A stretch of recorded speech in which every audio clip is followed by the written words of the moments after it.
Hello, everyone. Welcome. It's a pleasure seeing you all virtually on your little screens. I know you're much bigger than that, but it is still good to see all of you. Thank you all for coming. We are going to talk about a very hot topic today. In fact, so hot I actually turned up the wood stove and I'm sweating here just to fit the occasion. So if you see me dripping perspirations to honor the god of war, Mars, god of heat, who is currently having having something handed to him right now. Mars needs to learn a few lessons. Mars has been very, very, very hot and overheating actually for 5,000 years. And so what we're going to do in this little talk today is we're going to explore what this archetype is really about, why we have this energy within us that can create war, that can cause pain, that can cause death, that can hurt people, that can be really angry and violent. Why does that exist? I know there are so many of us who would just love to see the shadow aspects of the masculine archetype eradicated once and for all. But how do we heal that?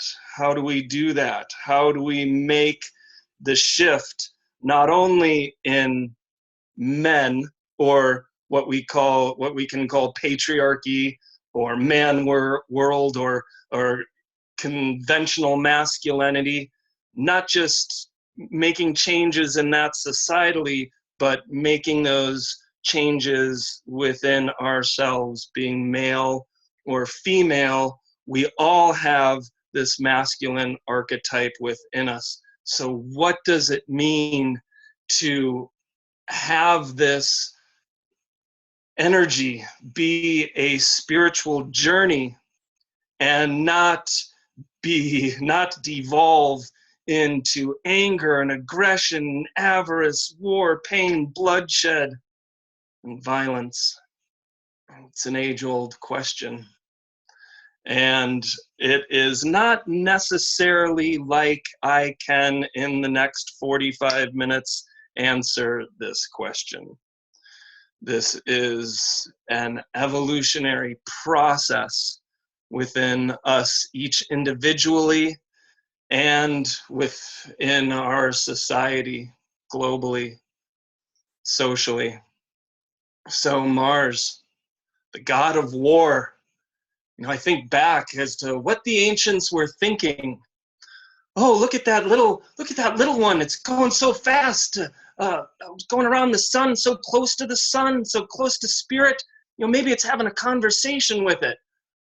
Yeah, that's the God that that connects heaven and earth. Yeah, and it's so close to the sun. Well, maybe it's having a conversation with spirit. Oh, yeah, there it is. We'll call this God Mercury. What else is out there? Oh, there, look at that one. It's cool and bright and alluring. It's the brightest thing in the heavens. It's so lovely. Oh, that's obviously the goddess of love. Oh, yes. Oh, but what's that? Oh, it's red. And red is like fire, and fire burns, and red is the color of blood. That must be the god of war. Let's project all of our meaning onto that. So it sounds kind of like today, that the conventional masculinity that we see in the world today is a bunch of men that we have trusted and we have put on pedestals as being exemplars of healthy masculinity. And then Garrison Keillor is accused of sexual impropriety. And our great senator from Minnesota, Al Franken, is accused of sexual misconduct. Why? Why does that happen? How could these people that are supposed to be our leaders, that are supposed to be representatives of the healthy male archetype, how are they falling into these places that are, I guess, the shadow of masculinity? Well, let's take a look at this. How many of you have seen the recent movie Wonder Woman? Don't have to answer. In this, she battles the god Ares, right? And the god Ares wants to see the death and destruction of all mankind because humans don't deserve to live. So he wants to take his war and destroy everybody. Is that what masculinity is? I mean, is that what the divine masculine is? Is the domination, oppression, and control of all peoples? I hardly think so. Those are aberrations. Because what Mars truly is, Mars is the courage necessary to exist on this planet. Mars is the energy that we need to protect those from shadow Mars. I think it was very fitting in the movie Wonder Woman how the female heroine showed us what a healthy masculinity was. I think that was actually quite perfect. And in fact, throwing my outline to the wind, this reminds me of a question my mother asked me way back in 2010. She said, Ryan, this 2012 thing is coming up. What do you think's going to happen? Is the world going to end? Are we going to rapidly evolve? What's really going on? And it was 2010. I'm looking at the astrology for 2012, and I'm like, I mean, there's the Uranus-Pluto square that's ongoing, but, and that does definitely typify what we could call this 2012 energy, but I'm looking around, I'm looking for a catalyst astrologically. I'm looking for some trigger to really propel us into what we could call a new age, healthy integration of the divine masculine and feminine, etc. And I'm looking, and then I see that in 2017, I think it was August, if I remember correctly. Again, I'm diverting from my outline. I think it was August of 2017 that there was a Venus-Mars conjunction in Virgo. And I was, that's very interesting. And so I looked back, and it was with this conjunction of Venus and Mars and Virgo this last autumn, was within just a couple degrees of the Pluto-Uranus conjunction in Virgo back in 1965, 66. And I looked at my mom and I said, right there, that's it. That's 2012 right there. The Venus-Mars conjunction in Virgo at the Uranus-Pluto conjunction point. She's like, why? And I said, well, because that begins the redemption and the healing of the masculine archetype. I don't know where I got it. I mean, most of this astrology stuff, you just kind of, honestly, just kind of let it trigger your intuition and then make it up as you go. And so I said to my mom, right there, yeah, that will be the beginning of the redemption of the masculine archetype. And sure enough, sure as shooting, as they say, all of a sudden, #MeToo started coming up. And more and more and more and more and more of these men that are supposed to be our leaders, our role models, they're really not. They're really weak. So here we are now, a few months past this Venus-Mars conjunction at the Pluto-Uranus conjunction point. And we collectively are starting to ask these big questions. How do we redeem the sacred masculine? Because here we are seeing, I mean, I don't want to get too incredibly political, but here's a couple of words about the incredible need for redeeming the sacred masculine. Our president, our current president, in my opinion, does not exemplify what we could consider healthy Mars traits. In fact, they're quite the opposite. So what do we do about it? How do we fix that? Because we know astrologically, Mars is where we need to develop our courage. Mars is the necessary assertion of ourself in the world, our initiative, our motivation. If we were to hyphenate the word emotion, E-motion, E equals energy, motion to move, emotion gives us the energy to move. I think I got that quote from Dan Millman, so don't quote me on that one. And so Mars, the emotion, the energy to move, that energy, all of that, if it is not directed properly, then that energy is going to crash against like waves against a rock wall at the beach, and it's going to turn itself inward, and it's going to find ways to release this energy, whether they're healthy or not. So what's up with that? What do we do with that?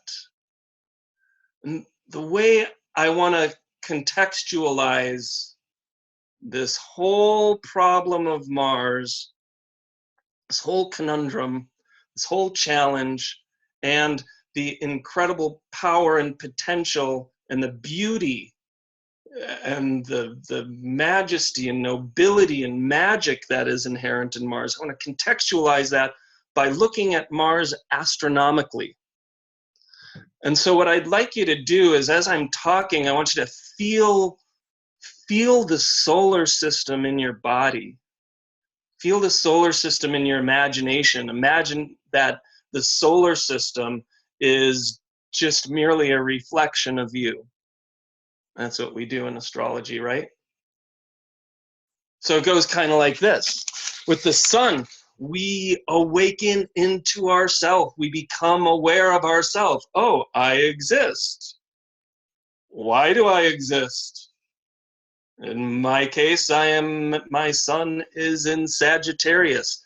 I chose to come into existence to find some meaning in this crazy existence. So we come into our sun, we find our reason for existing. What are the core principles that define us? How do we then radiate and exist and shine in this world?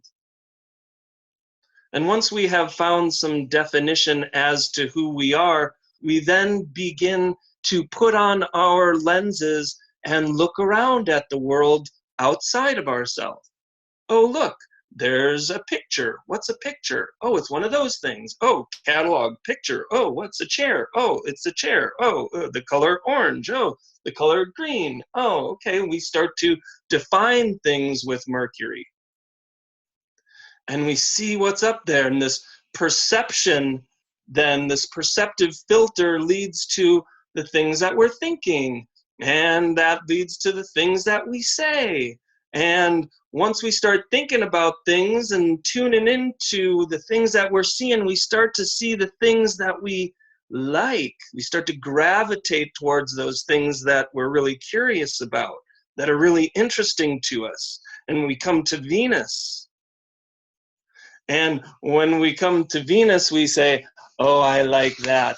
That's good, yummy food. Oh, I like this person. They're nice to me. I don't like that person. They're not nice to me. Oh, look, this pleases me. This makes me feel good. This makes me feel at peace. This makes me go, ah, yum. There's Venus. And then we come to our moon. Well, moon, we can say, is our heart. That deep inner part of us. When we see the things, when we come into our world and we see the things that we want, we tune into what we want and we say, ah, yes, these are things that help to make me feel good. Then we want to bring them close into our realms, and we have love and we share that with our closest people, with our family. And we all of those right people and things that we are attracting to us with Venus, and then the moon then becomes our sense of emotional safety and security. We have our family, our deep bonds here. We have those moon combined with Venus and Mercury and Sun. We're doing and what we're supposed to be in ourselves, and we're attracting to us the things we want, and we're establishing our roots and our home and our safety net. And then we come to Mars. And Mars, we can say, is the last of the inner planets. And between Mars and Jupiter, the beginning of the outer planets, we have this hazy band of archetypes, the asteroid belt. We could call it a minefield or an obstacle course. And so perception, there are two perceptions I want to talk about today for the function of Mars in relation to the astronomy. First thing, Mars crashes against the asteroid belt and stops and turns and looks back at the inner planets. And as Mars is looking back at the inner planets, Mars sees our needs, our desires, the things we think about and who we are. And wise Mars acts in loving protection for all of that. It's like Mars in its highest state from this perception holds all of this sacred feminine energy in loving protection. Oh, this is what I think, I will defend it. This is what I want, I will defend it. This is what I need, I will defend it. I will defend my family, I will defend my queen, I will defend my thoughts and my speech and my opinion if they are valid, and I will defend my life and who I am. And so healthy Mars has this not retrospective, but introspective view of the healthy defense of those inner parts of us that are sacred and those outer parts of us that are sacred. We protect our valuables. We protect our wife. We protect our family. And so Mars, in its wisdom, will hold these things. So stop there and just feel that for a second.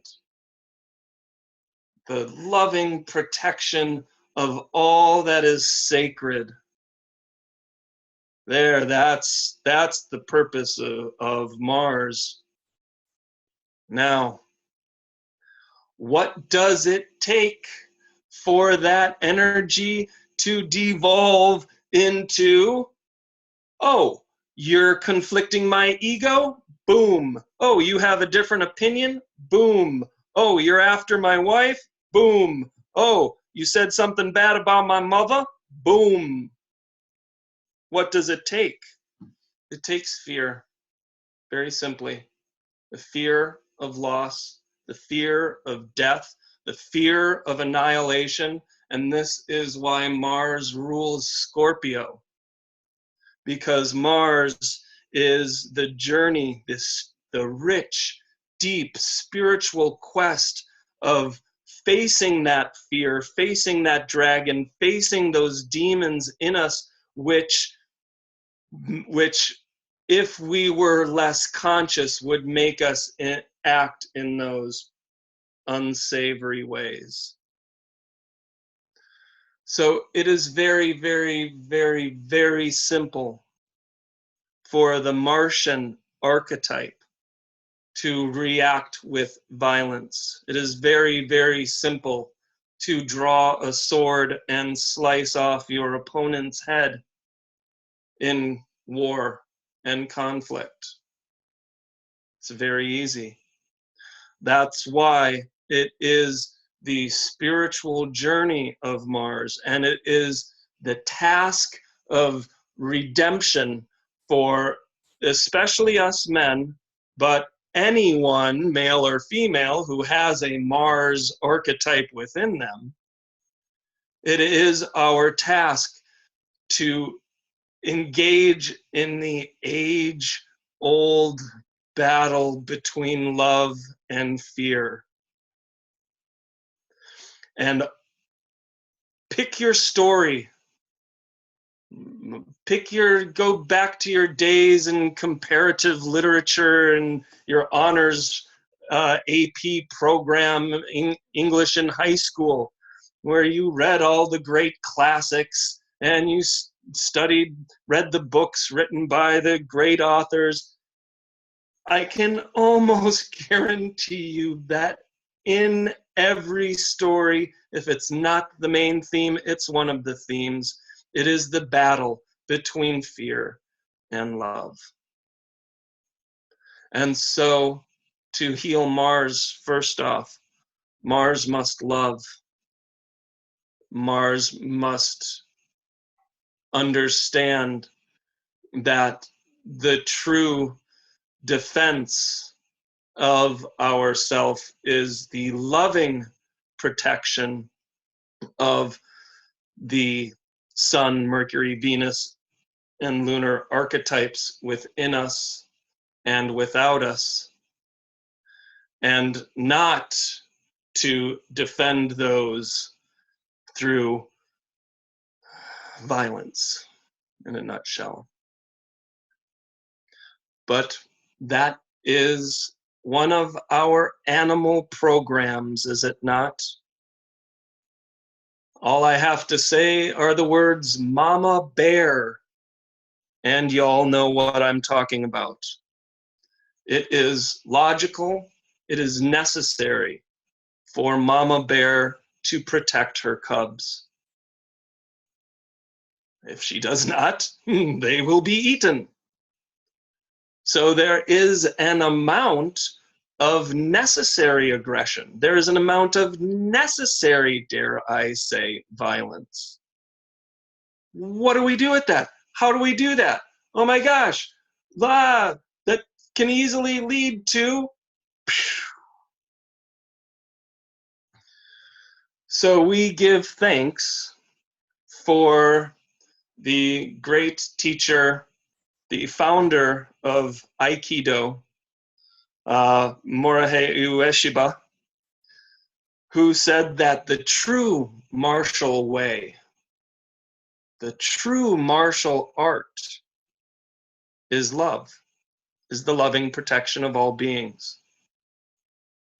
So is called O Sensei by his students. So O Sensei, the story goes, he was out in his garden after having defeated a samurai who challenged him to a fight to the death. Because he heard that this guy O Sensei was an excellent swordsman. So he challenged him to the death. And O Sensei did not touch him with a sword, but defeated him, and in fact neutralized his attack by pinning him onto the ground, stealing his sword and saying, "Our fight is over." That person became his student. So O Sensei went out to his garden and meditated, and a golden light came over him, and it was revealed to him a master at kendo and jujitsu and several other martial arts, a master at them. He had the realization that the true martial art is the loving protection of the aggressor. And so developed the system, the study, the art of Aikido. And broken down, Aikido basically means the way of harmonizing with the energy flow of the universe.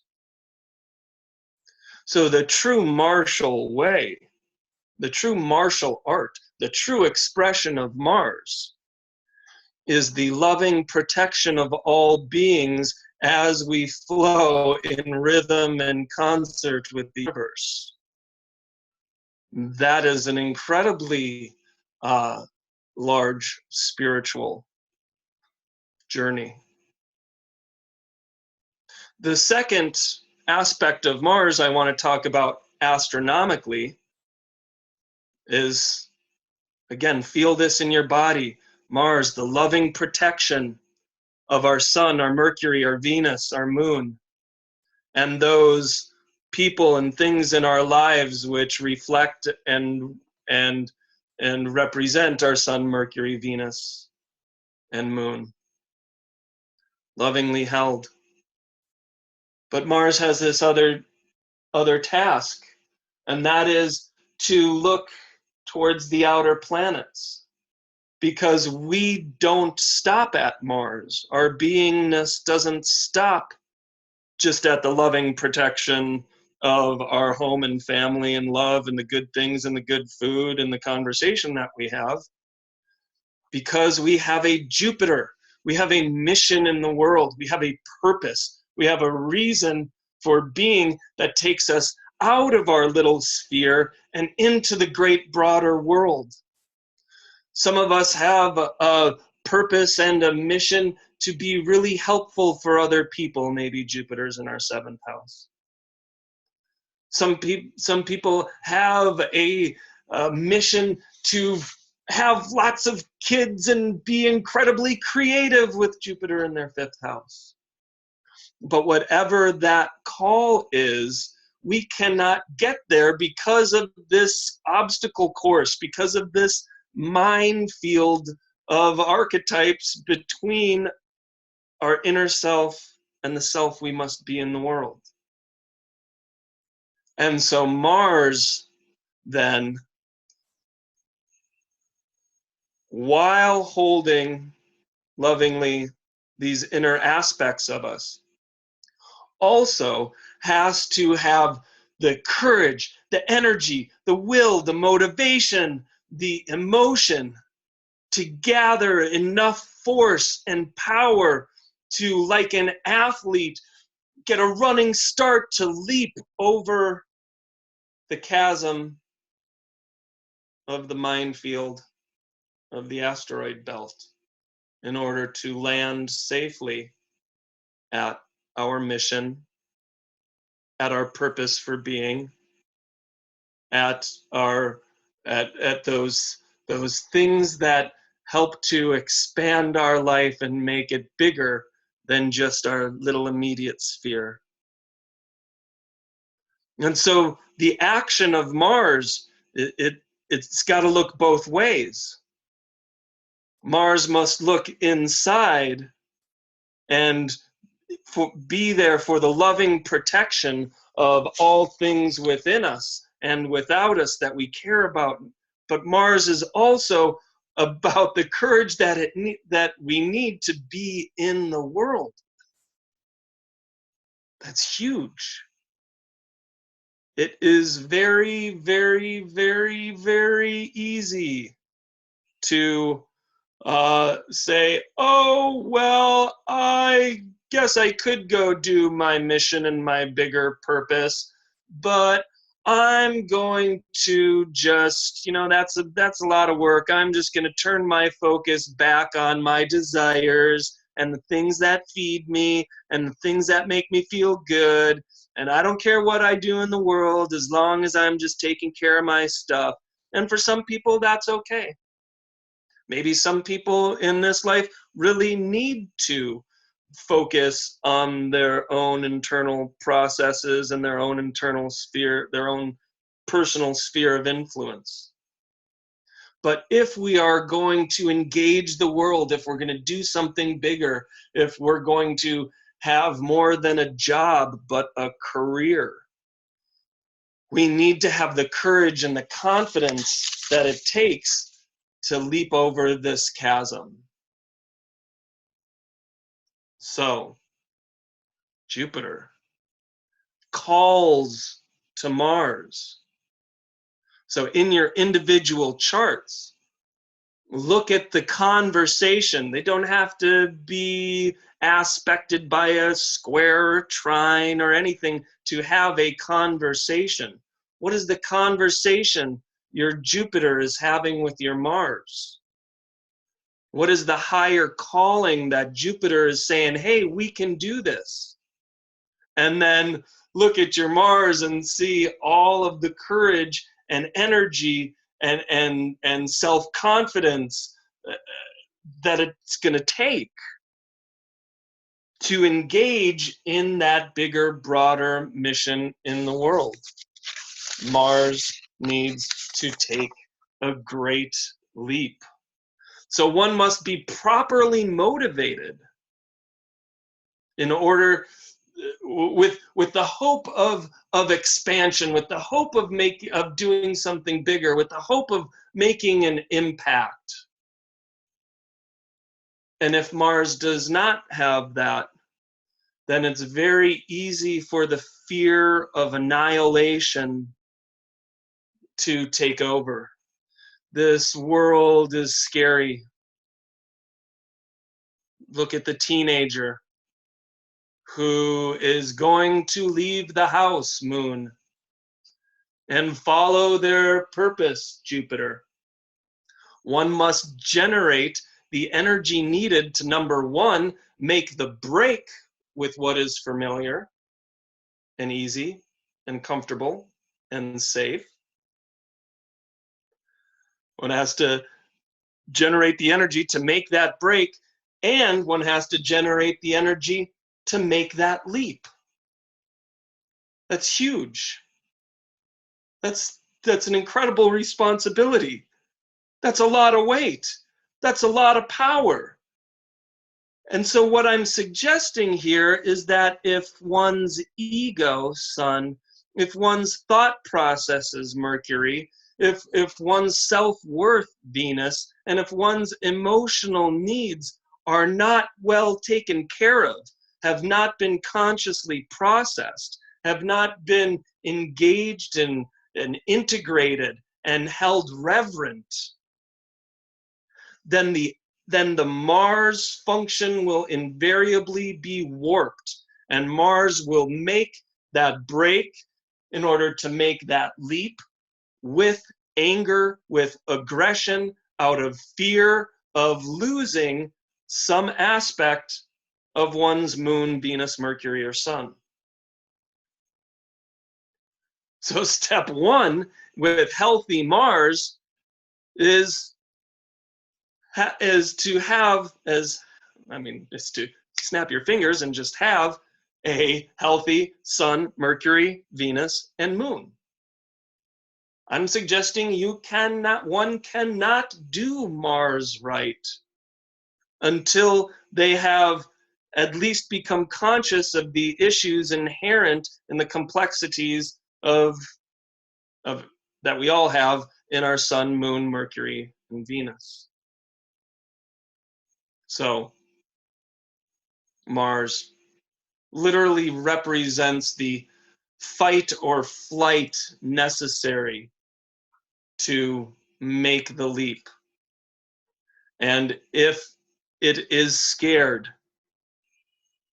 like terror, if Mars is experiencing terror, the individual is experiencing terror, then Mars can make that leap in not so savory ways. Mars can make its leap off the back of somebody else's accomplishments. Mars can take out the competition. Mars can neutralize the aggressor so that it's a clearer shot for us to get what we want in the world. So, all the toxic masculinity in the world that we see today is, in my opinion, a direct result of a lack of integration in conventional masculinity of healthy femininity. Sounds right.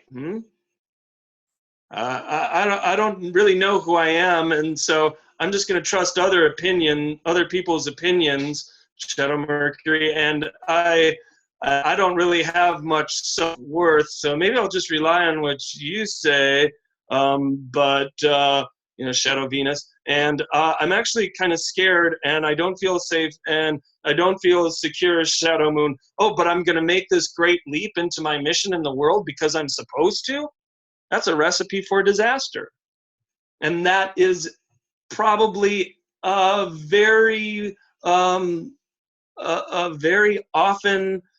prescribed method in conventional masculinity.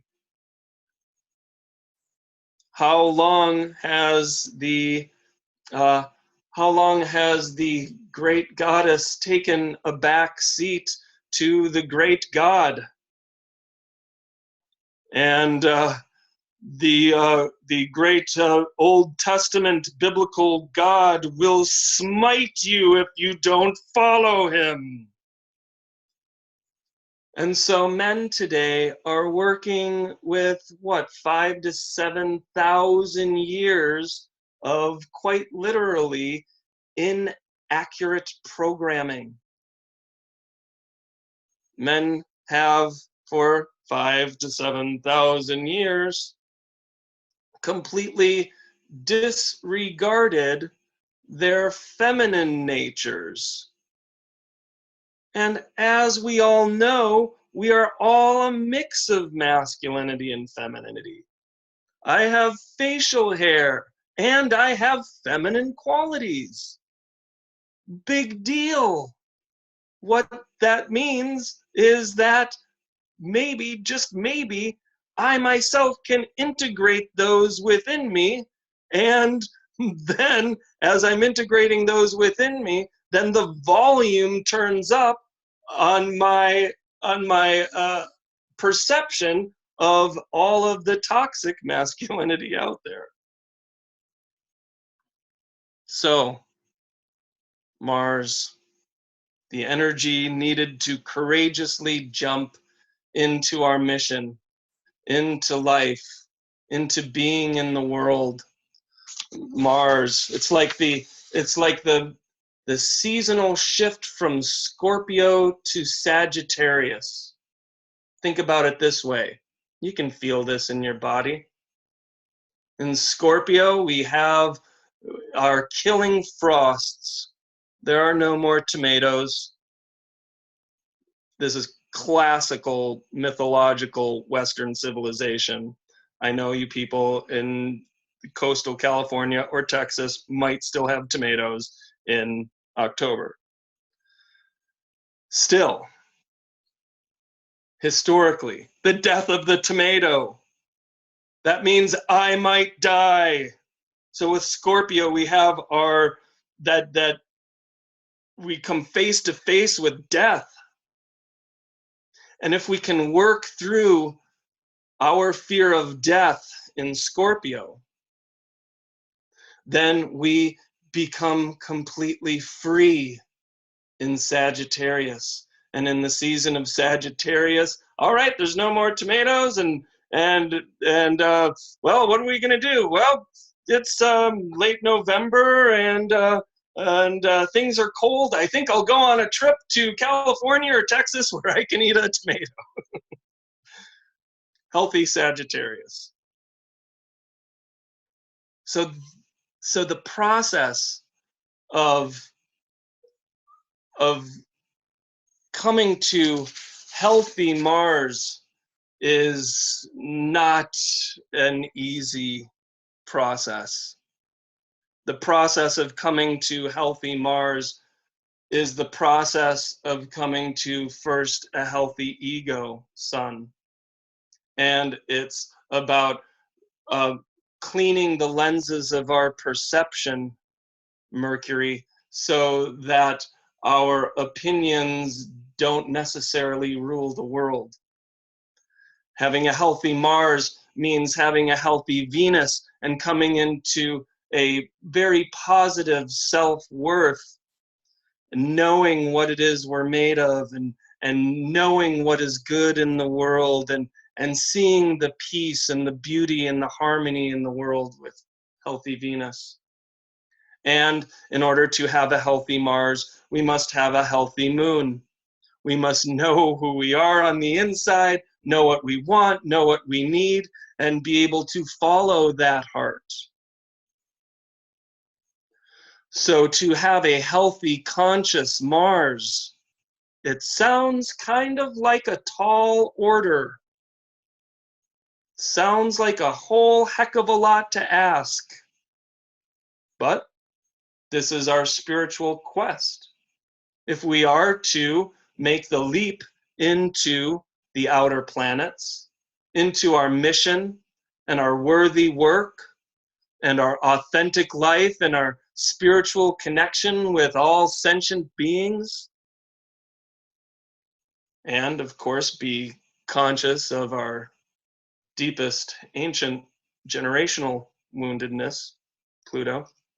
If we're going to get into those intense realms, we can't do that without first taking care of this within. We can't be powerfully in this world until we honor and respect this world. Oh, isn't it interesting how Uranus is moving into Taurus? We'll talk about that in a little while later tonight.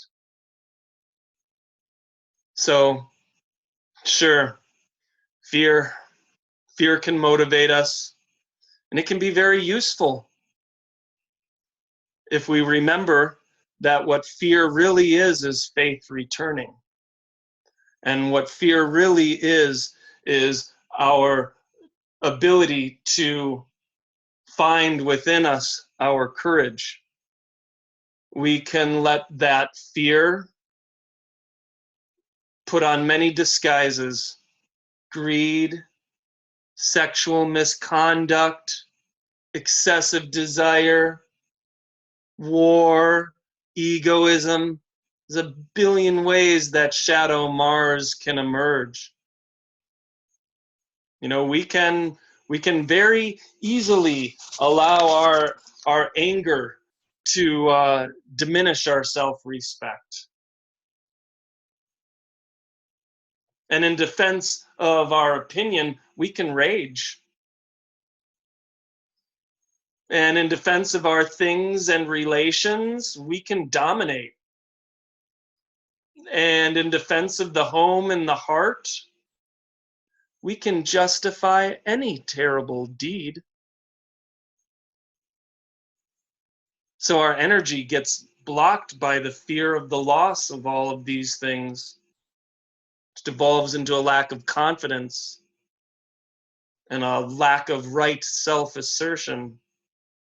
And all this happens when we lose sight of our interior sacred feminine, well, within and without. We forget what we're about, and we perceive only threats, and we become jealous of what others have, and we feel insecure. So to do Mars right, we have to have a healthy relationship with all of these inner planets.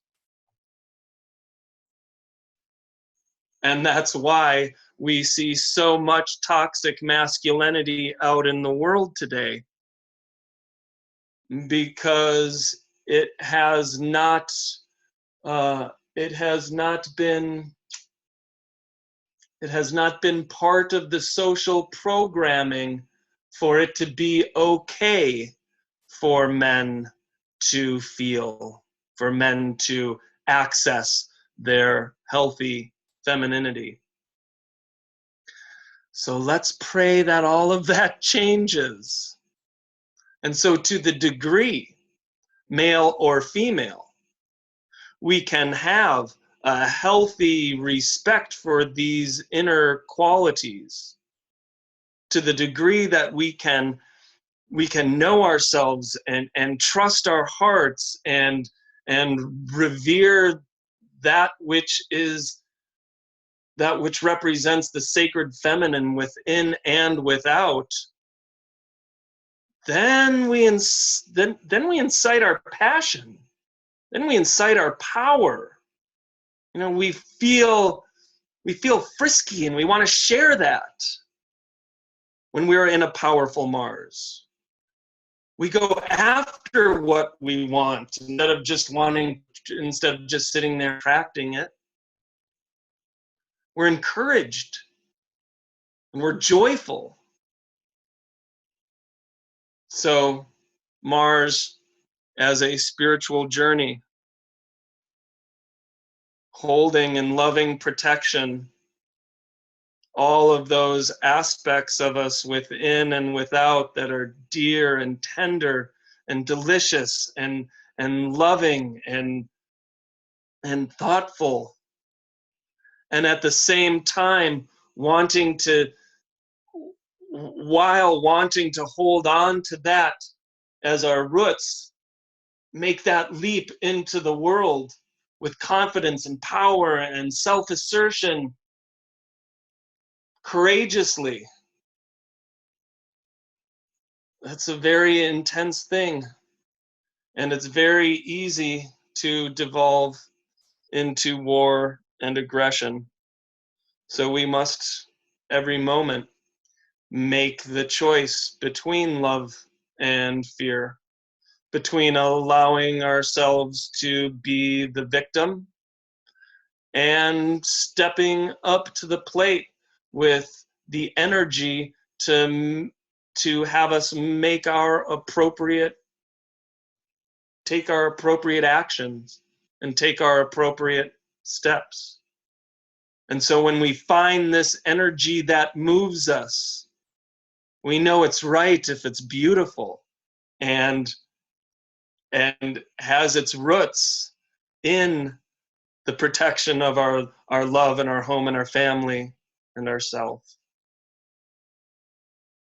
And does not then cause any fear out in the world. You're doing Mars incorrectly if anyone out there reacts to your actions in a fear response. Then we're being too aggressive. Or they have some serious fear issues, but that's a whole nother topic.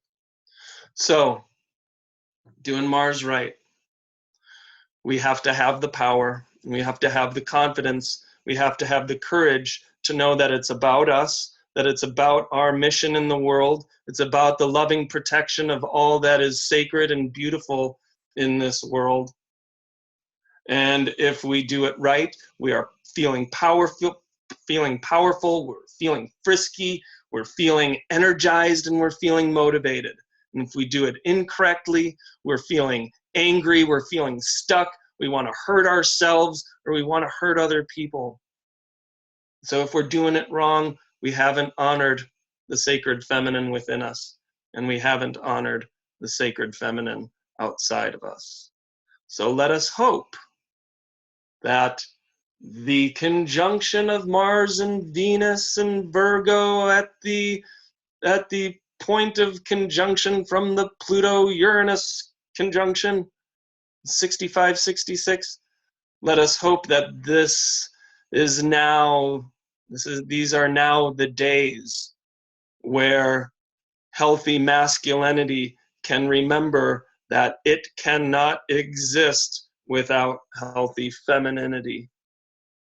So I think that's all I have to say in this time, and I'm sure I'll think about 550 things after we get off of this meeting, but maybe y'all have some questions or some insights or want to take the conversation in a different way.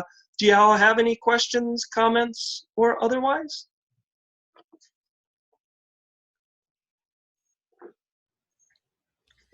I have a question for you. Yes.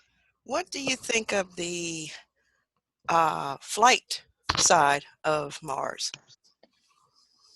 What do I think of the flight side of Mars? I think that, as with any energy in this world, it can be used appropriately or inappropriately.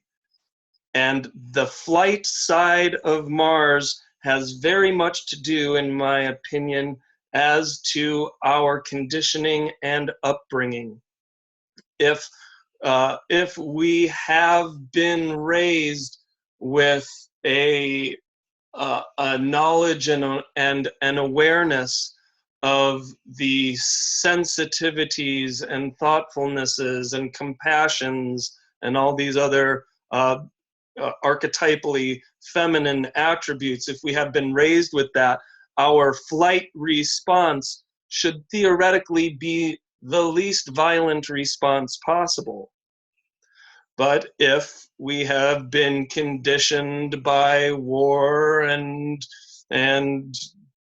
fear and all those other shadow masculine darknesses, then our flight response is more attuned to aggression or violence.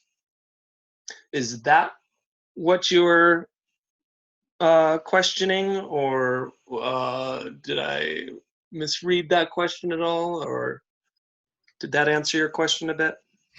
Yes, it did. I kind of look at the flight part too as sometimes necessary. Um, like if if a building all of a sudden catches fire, then you know you need to. I would think the more healthy response is to get the heck out of there. I And so that's Sure, that's kind of what I'm looking at, when sure. situations present Attack or themselves. retreat. Yeah, yeah. Sure, sure. Yes, and so in that context, the sometimes the healthiest offense is a good defense, as they say. And so sometimes you gotta know when to hold them and know when to fold them and know when to walk away and know when to run. So if one has, again, I'll just stick by this healthy integration of their inner planets, then we will know when to run, and we will know when to fight and when each one is appropriate, because we are more integrated as a human. We have more life experience and healthy responses in our life experience that can teach us, hey, this is one of those examples where you better duck. This is one of those examples where you better run for cover. But when it comes down to it, if the flight happens and we do evade the punch or we do run away from the aggressor, yes, we have saved our life in that moment. But we also have to understand that no matter where we run, we will still have the the trauma of that event that we still have to fight. So fight or flight, I feel even if we do the flight, there is still a fight that occurs. And the fight that occurs is always the fight for courage and personal power and being able to be in this world confidently and not be squashed by it.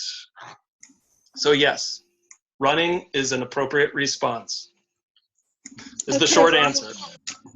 We were going to end 5 minutes early and we've reached that time now, but I think, Wendy, you have something to say really quickly? I'm sorry, can you repeat that? Okay. Wendy, did you have something to say? Oh.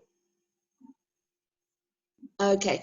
All right. Well, let's end the meeting. Thank you so much, Ryan.